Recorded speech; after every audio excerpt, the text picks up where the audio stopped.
मेरे एक सवाल का जवाब दीजिए।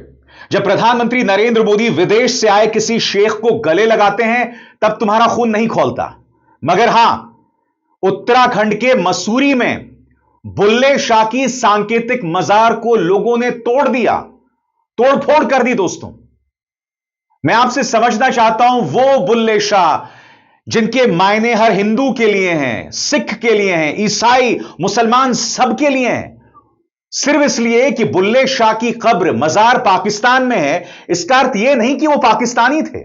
बुल्ले शाह का वजूद तब आया था जब भारत एक था, जब भारत बटा हुआ नहीं था। और आज मसूरी में क्या हो रहा है दोस्तों, देखिए, गाली गलौज देकर बुल्ले शाह की कब्र को तोड़ा जा रहा है। इन नासमझ लोगों को यही नहीं पता कि बुल्ले शाह कौन है। अरे बुल्ले शाह वो थे जो हमें यह संदेश दिया करते थे कि धर्म के नाम पर मत बटो। वो धर्मांधता के खिलाफ थे, नफरत के खिलाफ थे, वो भाईचारे की मिसाल देते थे। उनसे ज्यादा शांति प्रियता की मिसाल कोई नहीं दे सकता। मगर आज बुल्ले शाह की प्रतीकात्मक कब्र उन्हें पाकिस्तानी बताकर तोड़ दी गई मसूरी के अंदर। इस देश में हो क्या रहा है दोस्तों? आज इत्तेफाकन गणतंत्र दिवस है, जिसका कहीं ना कहीं नाता देश के संविधान के साथ है। हर गुजरते दिन के साथ जो नफरत हमारे राजनेता पढ़ा रहे हैं, सिखा रहे हैं, बोल रहे हैं, और मैं स्पष्ट कर दूं, राजनेता से मेरा अर्थ सिर्फ भारतीय जनता पार्टी है। जो नफरत आप सिखा रहे हैं, जो पढ़ा रहे हैं, उसका परिणाम हम सड़कों पर देख रहे हैं। मैं आपको एक रतलाम का वीडियो दिखाऊंगा। वहां पर ऐलान किया जा रहा है कि जो लव मैरिज करेगा, जो भागकर शादी करेगा, मां बाप की इच्छा के बगैर शादी करेगा, उसका हुक्का पानी बंद। जी हां, तालिबानी फरमान जो है वो लागू किया जा रहा है मध्य प्रदेश के रतलाम में। उसकी चर्चा करूंगा दोस्तों, मगर सबसे पहले मसूरी की इस तस्वीर को फिर से देखिए जो मैं आपको दिखा रहा हूं। मैं फिर आपसे पूछना चाहता हूं, इस तस्वीर के क्या मायने हैं? क्या तुम्हें पता है बुल्ले शाह कौन है? ना समझो, पहले यह तो समझ लो। सिर्फ इसलिए कि उनकी मजार पाकिस्तान में है, इसका मतलब यह नहीं कि वो पाकिस्तानी हैं। बुल्ले शाह का लिंक हर भारतीय से कहीं ज्यादा है पाकिस्तान के मुकाबले। मगर यह ना समझ, बुल्ले शाह देखकर उन्होंने उनके मजार को तोड़ दिया। साहब, सबसे पहले पुलिस ने कुछ गिरफ्तारियां की हैं। पुलिस क्या कह रही है वो सुनिए।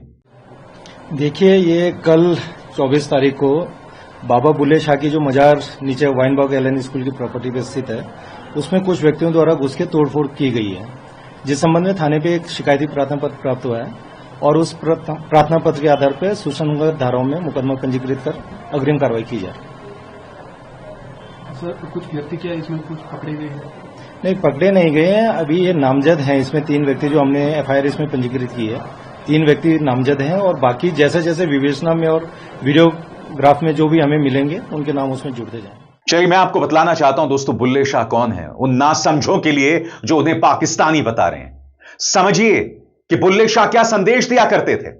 आपके स्क्रीन पर बुल्ले शाह 18वीं सदी के मशहूर पंजाबी सूफी कवि, दार्शनिक और समाज सुधारक थे। उन्हें पंजाबी साहित्य के सबसे बड़े कवियों में गिना जाता है और कई लोग उन्हें पंजाबी जागरण का जनक भी मानते हैं। अगर हम उनकी बुनियादी पहचान की बात करें तो उनका पूरा नाम था सैयद अब्दुल्ला शाह कादरी, मशहूर नाम बाबा बुल्ले शाह। उनका समय 1680 से 1757 मुगल दौर। और अगर हम उनके जीवन और पृष्ठभूमि की बात करें तो उनका जन्म मुल्तान सूबा में हुआ था, जो अब पाकिस्तान का हिस्सा है। मगर उस वक्त पूरा भारत एक था, पाकिस्तान जो है जुदा नहीं हुआ था, या पाकिस्तान अस्तित्व में नहीं आया था। अब मैं आपको बतलाना चाहता हूं, यह व्यक्ति अपनी जिंदगी में क्या पाठ पढ़ा रहा था, जो आपके लिए जानना बहुत जरूरी है। क्योंकि जिन लोगों ने उनकी मजार को तोड़ दिया, उनके सांकेतिक मजार को तोड़ दिया, उन्हें यही नहीं समझ आ रहा कि तुम कर क्या रहे हो भाई। तुम्हारे अंदर इस कदर नफरत भर दी गई है कि तुम अपना ही नुकसान कर रहे हो।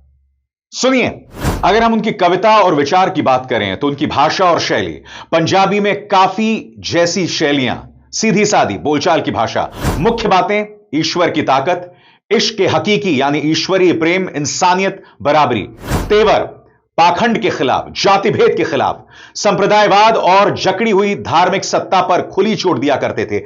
इसीलिए उन्हें अक्सर बागी या क्रांतिकारी बताया जाता था। और अगर हम उनकी विरासत की बात करें दोस्तों, तो गौर कीजिए बुल्ले शाह की क्या विरासत थी। मुसलमान, सिख और हिंदू तीनों में लोकप्रिय, क्योंकि संदेश प्रेम और मानवीय गरिमा का, प्रभाव भगत सिंह, फैज अहमद फैज जैसे प्रगतिशील विचारों पर असर आज भी सामाजिक सांस्कृतिक आंदोलनों को प्रेरणा देते हैं। संगीत की बात करें तो उनकी पंक्तियां कव्वाली, सूफी संगीत और आधुनिक पंजाबी गीतों में आज भी गूंजती है, जैसा कि दमादम मस्त कलंदर, अली दा पहला नंबर। और सिर्फ इसलिए कि उसमें अली का नाम है, इसका मतलब यह नहीं कि बुल्ले शाह का नाता कट्टर इस्लाम के साथ है। अरे ना समझो, क्या कर रहे हो तुम, क्या कर रहे हो तुम? हर गुजरते दिन के साथ तुम मानसिक तौर पर बर्बाद हो रहे हो और कुछ नहीं। जिन लोगों ने बुल्ले शाह की मजार को तोड़ा, प्रतीकात्मक, क्योंकि बुल्ले शाह वहां दफन नहीं है, जिन्होंने उनकी प्रतीकात्मक मजार को तोड़ा, क्या वो बुल्ले शाह के मायने को समझते हैं? हर गुजरते दिन के साथ दोस्तों, इस देश को न जाने क्या शक्ल दी जा रही है। जो जहर गोदी मीडिया और भारतीय जनता पार्टी के प्रचार तंत्र ने हमारी नसों में भर दिया है, उसका परिणाम यह है कि हम जहर की उकाई कर रहे हैं, जहर की उल्टी कर रहे हैं, और यह रोज दिखाई देता है। मैं आपको रतलाम लेकर चलना चाहता हूं, सुनिए व्यक्ति क्या कह रहा है। जो लोग लव मैरिज कर रहे हैं या घर से भागकर जाने की बात कर रहे हैं या करते हैं, उनका हुक्का पानी बंद, उन्हें दूध नहीं दिया जाएगा, समाज में बहिष्कार किया जाएगा। यह कैसी सोच है साहब? अगर दो लोग आपस में प्रेम करते हैं, मां बाप नहीं मान रहे हैं, अगर वो फैसला ले रहे हैं, दोनों अडल्ट्स हैं, वयस्क हैं, तो उन्हें यह अधिकार है संविधान के अंतर्गत। मगर यहां देखिए किस तरह से संविधान की धज्जियां उड़ाई जा रही हैं इस ऐलान के साथ, और यह रतलाम में हो रहा है। सुना जाए।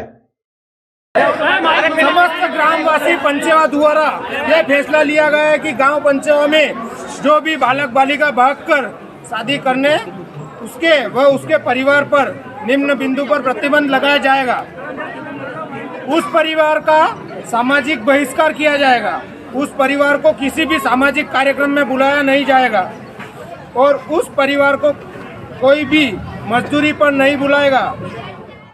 पहली खबर में भी संविधान की धज्जियां उड़ाई गई, कानून को हाथ में लेकर। दूसरी खबर में भी संविधान की धज्जियां उड़ाई गई। याद कीजिएगा अभी 25 दिसंबर के आसपास किस तरह से इंदौर के अंदर क्रिसमस का जो डेकोरेशन था उससे तोड़फोड़ की गई। छत्तीसगढ़ के रायपुर के मैग्नीटो मॉल में किस तरह की अराजकता थी, हमने सबने देखा। क्रिसमस से जुड़े डेकोरेशंस को तोड़ा जा रहा था।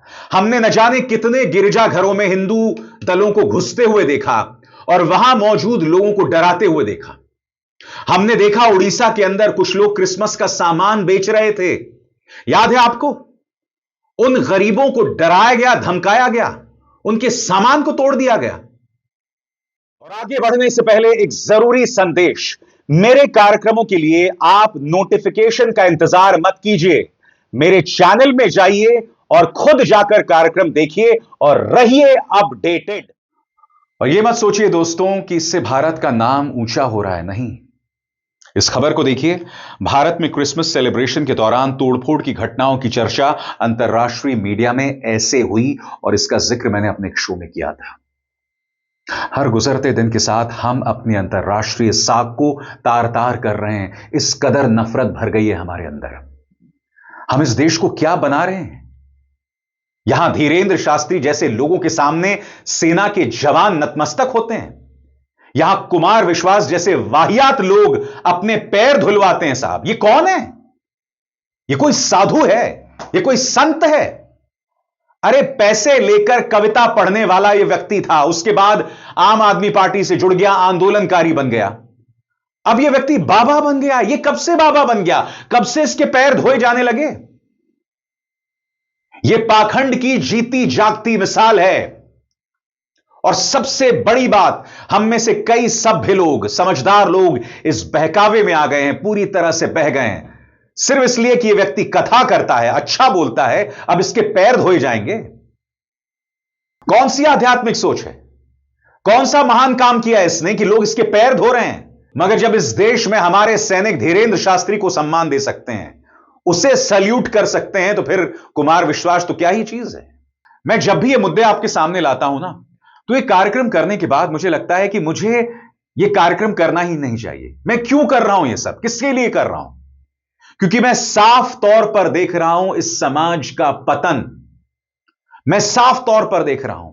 सबसे बड़ी बात, इसमें किरदार निभा रहे हैं वो लोग जिनका कर्तव्य है हमें दिशा देने का, जो सत्ता में है, जो ताकत में है, जिनके हाथ में सब कुछ है, मगर वो उसका बेजा इस्तेमाल कर रहे हैं और ये तमाम मिसालें उसी का परिणाम है। मैं नहीं जानता हूं ये सिलसिला कब थमेगा और मैं नहीं जानता हूं कि मैं इन मुद्दों पर कब तक बोलता रहूंगा, क्योंकि जाहिर सी बात है मेरी अपनी सीमाएं हैं, अपनी लिमिटेशंस हैं और मुझे कभी कभी लगता है इनकी मुद्दों पर बात नहीं करनी चाहिए, क्योंकि हकीकत यह है दोस्तों, ये तमाम चीजें दिखाकर मेरा दिल दुखता है, क्योंकि मैं एक भारतीय हूं। मैं अपनी आंखों से देख रहा हूं कि इस देश को क्या दिशा दी जा रही है। मैं अपनी आंखों से देख रहा हूं कि इस देश के बहुमत में किस तरह का जहर भरा जा रहा है ताकि एक पॉलिटिकल पार्टी सत्ता में बनी रहे। That's it. मगर जाते जाते मैं आपसे एक बात कहना चाहता हूं, जब सब कुछ बर्बाद कर दोगे, सब कुछ शमशान और कब्रिस्तान कर दोगे, तो शमशान और कब्रिस्तान पर बैठकर कैसा राजा, कौन महाराजा, कैसा साम्राज्य? मेरे इन शब्दों पर गौर कीजिएगा। अब अभिसार शर्मा को दीजिए इजाजत। नमस्कार।